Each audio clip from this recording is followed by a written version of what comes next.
Welcome back to Pew Pew Stage Factory's 3D editor.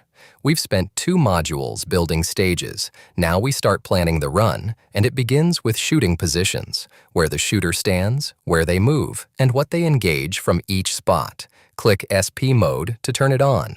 Read that hint bar. It's your cheat sheet for the whole tool.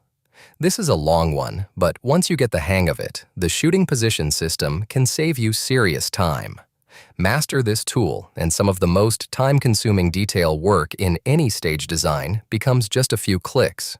While SP mode is on, the modifier keys do the work, and a plain click just pans and selects like normal. Shift-click the floor to drop a shooting position.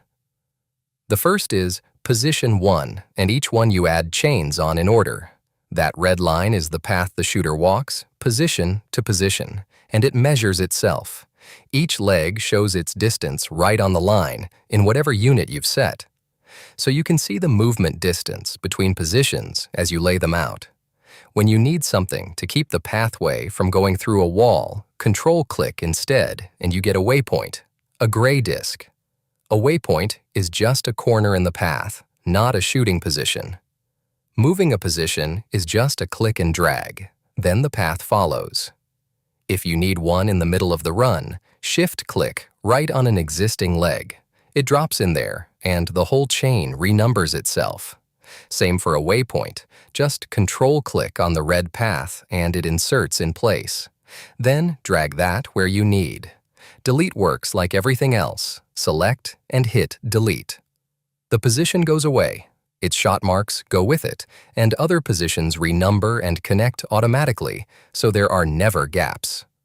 Select a position and its arc menu sets the shooter stance. Standing is the blue default. Kneeling turns it gold. On the move green, then prone is black. The type you set also goes into the automatic par system to populate those fields for you. Shooting positions have a few more tricks for us to explore. Click on a shooting position to select it, then hold Shift. See how the arc menu disappears? Holding Shift while a shooting position is selected puts the position into shot mode. Now click a target. It drops a shot marker on that target, tied by a line back to the position you're shooting it from.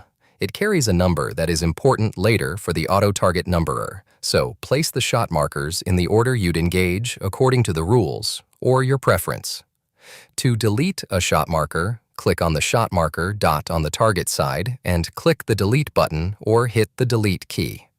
The shot marker's color is the shot type at a glance. Yellow for a body shot, orange for a headshot, gray for steel. You don't pick that here though. It reads straight off the target's shot counts and its hardcover or head-only presentation, the ones you set in the Cardboard Targets video. The marker just shows what the target already calls for. In the shooting position arc menu, P number button lets you label a position by hand. Type whatever you want, up to 8 characters. Handy for a named start box or an odd one out. However, the shooting position system can also simplify your labeling tasks. See that Auto P number button in the top menu? After you place all your shooting positions, click that button, pick a scheme. Start box, then P1 or straight P, 1P, 2P, 3, hit apply and it numbers every position in order. There's a remove text option in here as well if you need to wipe them all just as fast. Now, as the late-night infomercial hosts say, and that's not all. The reason that shot marker placement order is important is auto-numbering. Once you have all the targets assigned to a shooting position, click that Auto T-number button in the top menu. Now, all your targets, cardboard or steel, are numbered. It's just that easy. Keep in mind, the button won't be enabled until all targets are assigned shot markers though. One neat extra, as if there aren't enough, is that when you set a shot marker on steel, it checks the distance to the shooting position for you. See that red exclamation point above the steel? That means that steel is less than 10 yards from the shooter. You can still place the steel where you want. This just warns you that you might be coming up on the edge of safety for your shooters. Now for the shooting position system's party piece. See that crosshair button on the arc menu? Now that your shooting positions are in and your shot markers laid down, click that. With that, all your targets automatically face the connected shooting position. It's not a one-time thing either. Move the shooting position. All connected targets face it.